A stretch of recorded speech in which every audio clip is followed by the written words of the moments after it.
ഈ ജാഥ ഉളിക്കൽ നിന്ന് ആരംഭിച്ച് ഇന്ന് കോതമംഗലത്ത് എത്തുന്നവരെ എല്ലാ പ്രദേശങ്ങളിലും കാണുന്ന വൻപിച്ച ജനക്കൂട്ടം നൽകുന്നത് കേരളത്തിൽ ആദ്യമായി ഞങ്ങളുടെ വികാരങ്ങൾ ഉൾക്കൊള്ളുന്ന ഒരു ദേശീയ പ്രസ്ഥാനവും ഒരു മുന്നണിയും ഉണ്ടായിരിക്കുന്നു. അത് ഇന്ത്യൻ നാഷണൽ കോൺഗ്രസും ഐക്യജനാധിപത്യ മുന്നണിയുമാണെന്ന് ഇന്ന് കേരളത്തിലെ ജനങ്ങൾ ആ യാഥാർത്ഥ്യം മനസ്സിലാക്കിയിരിക്കുന്നു. അതുപോലെ തന്നെയാണ് ബഫർ സോൺ വിഷയത്തിൽ പൂർണ്ണമായിട്ടും കർഷകരെ ബഫർ സോണിൽ നിന്ന് ഒഴിവാക്കണം തന്നെയാണ് കോൺഗ്രസിൻ്റെ നിലപാട്. അതാണ് UDFിൻ്റെ നിലപാട്.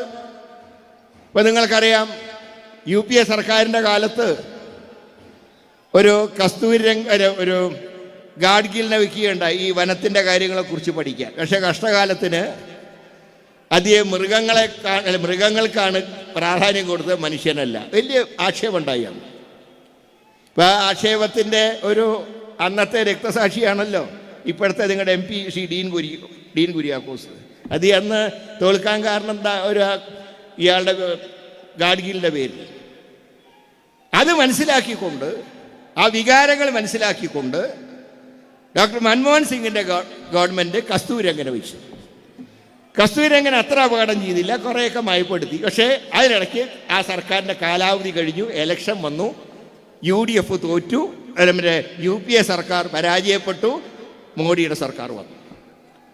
പക്ഷേ അന്ന് ഉമ്മൻചാണ്ടിയുടെ ഗവൺമെൻറ്, ശ്രീ PJ ജോസഫും അനൂപ് ജേക്കബൊക്കെ ഉൾക്കൊണ്ട അന്നത്തെ UDF സർക്കാർ കേരളത്തിലെ അധ്വാനിക്കുന്ന കർഷകർക്ക് വേണ്ടി ബഫർ സോൺ പരിധിയിൽ നിന്നും അവർ ഒഴിവാക്കേണ്ട പ്രാധാന്യം കണക്കിലെടുത്തുകൊണ്ട് ഉമ്മനെ ഒരു കമ്മീഷനാക്കി നിയമിച്ചു. വളരെ വിദഗ്ധമായി തന്നെ ഉമ്മൻ റിപ്പോർട്ട് കൊടുത്തു. ആ റിപ്പോർട്ട് കൂടെ കൈമാറിയിട്ടാണ് ഉമ്മൻചാണ്ടി രാജിവെക്കുന്നത്. ഇത് കഴിഞ്ഞ് കേന്ദ്രത്തിൽ മോഡി സർക്കാർ വന്നപ്പോൾ ആ സർക്കാർ എന്ന് പറഞ്ഞത് പല സംസ്ഥാനങ്ങളും ബഫർ സോൺ വിഷയത്തിൽ റിപ്പോർട്ട് ഞങ്ങൾ ആവശ്യപ്പെട്ടെങ്കിലും കേരളത്തിലെ ഉമ്മൻചാണ്ടി സർക്കാരാണ് വിശദമായിട്ടുള്ള റിപ്പോർട്ട് നൽകിയത് എന്നന്ന് പ്രത്യേകം പ്രതിപാദിക്കുകയുണ്ടായി.